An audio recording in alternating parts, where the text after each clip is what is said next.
Hi, everyone. My name is Shelly Dressel, and I'm coming today to talk about the dragon. For those of you that this is your first time listening to this or you haven't seen it before, I'm Shelly with goddesslight.net or crystallinetransformations.com, and I channel many different beings. One group that I work with is called the universal beings, and these are energies that I've been working with for probably about 6 or 7 years. And just recently, a new one came in during one of my group of the three of them channels. And I knew it was Andromedan. And then, like the next day, I did another channel because he wanted to come and introduce himself more. And he's called Dragon. So that is what he represents, is the dragon energy. And that is what he's using for his name. So I thought, okay. And I just wake up yesterday or today and I see in Chinese, the lunar year is the wood dragon, I believe it's called. So yet another way that there's a dragon. And it's all just so fascinating to me, the synchronicity when it works like that. And so I had decided that let's go ahead and see if there's more that he wants to share. I'm already anticipating there's going to be at least one class from him. And he's going to be talking about what it is to be a dragon, the resurgence of the dragon energy. What does that mean for society? So we'll see what's coming up, but here is Dragon.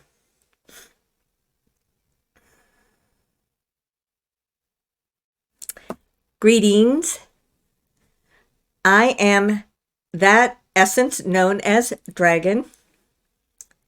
I have with me also Brysentia.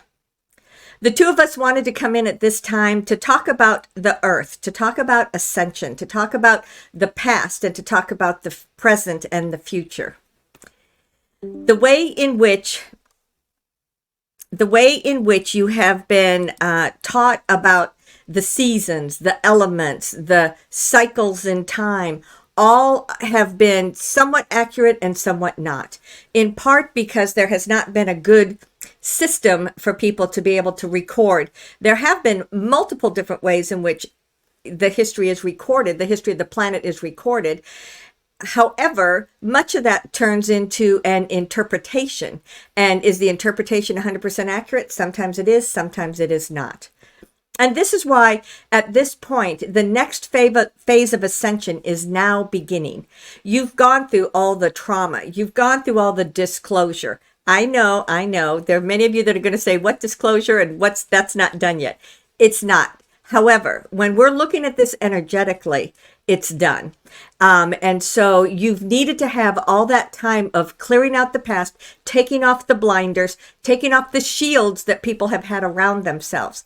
Therefore, as you move forward, it is going to be with clear intention, with clear awareness. And through that intention and awareness, what you're going to do is open up to many of the gifts that you've already had intrinsically within you. And that is my goal, is to help you understand what they are, to help you understand about the fact that you are more than just the person in this lifetime, to help you understand that you have had lifetimes in the past. Perhaps you worked with dragons. Perhaps you were a dragon. There's just so many different possibilities. Now, Brysentia is here, and she wanted to speak for a moment, and let us hear what she has to say. Greetings. You all are very well aware that I am Pleiadian. Dragon is Andromedan. We've known each other for eons. And we also have worked together both on the earth and out in the universe on different projects that were going on. The reason why I wanted to come in and speak at this time is that I am so closely connected to Lemuria. Lemuria was a time in history. It wasn't the most ancient of the times, but it was a time of ascension, just as this is a time of ascension.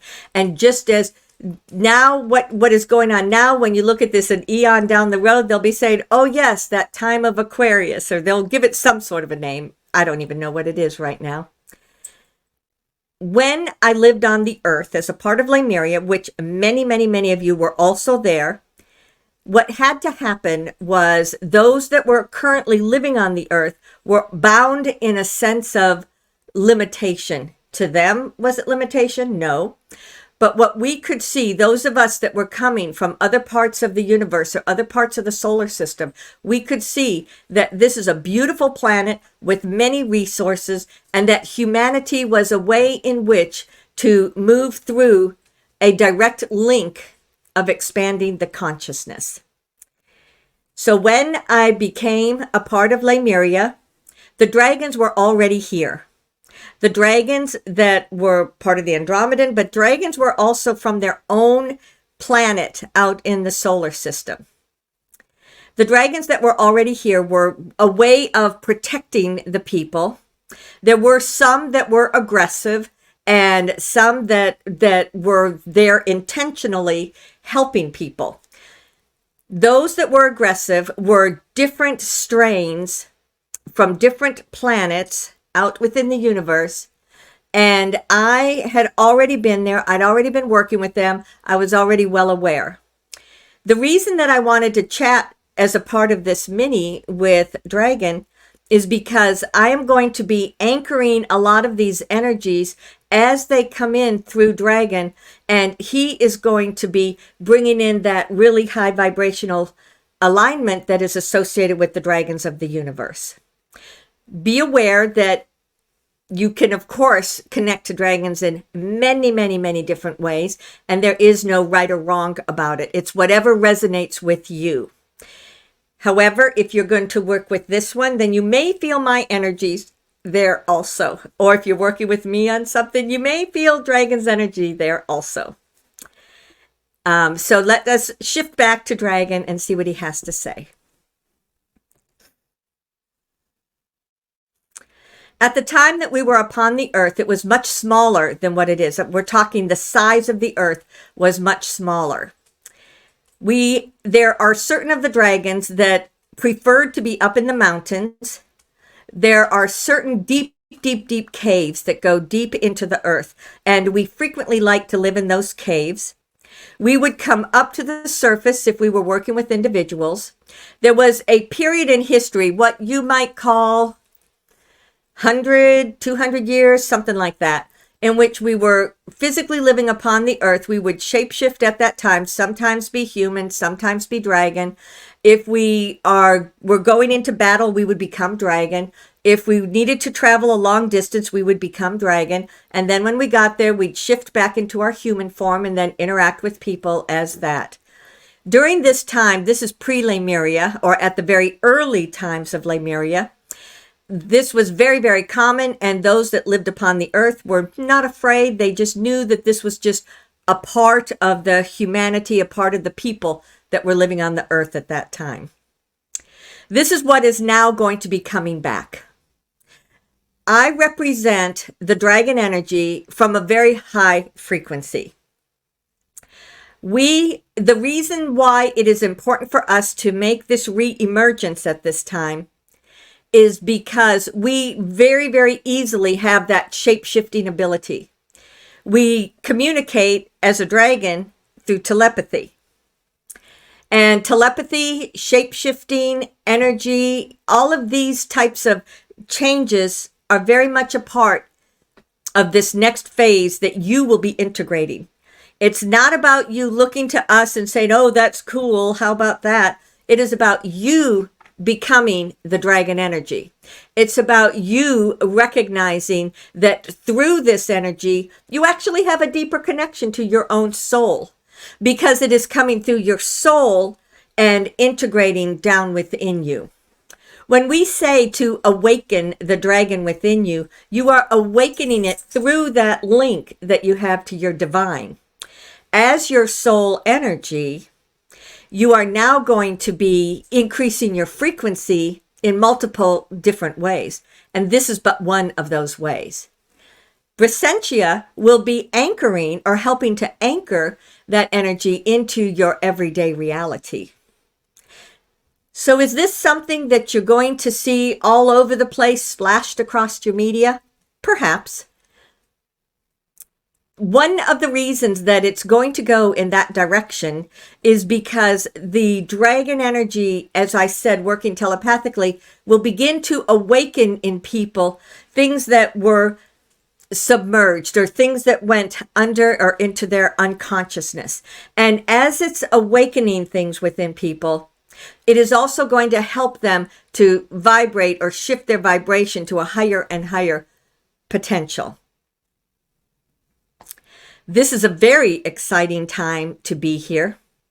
Oh, okay. I just heard, what is the wood dragon? Well, the wood dragon is coming out of the Chinese, because that is the Chinese New Year.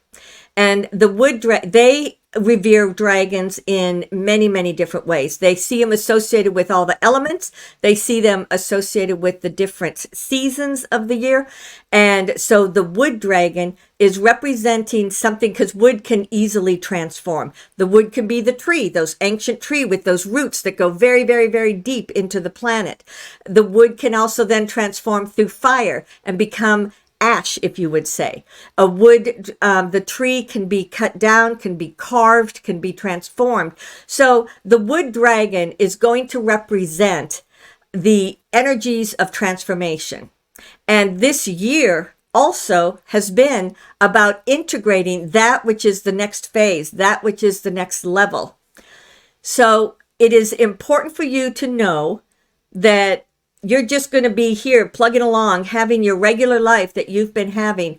However, more and more and more, be it in your dream state, in your meditations, in your writings, in your artwork, in your whatever it is that you do that allows you to chill out or relax and away from that focused concentration.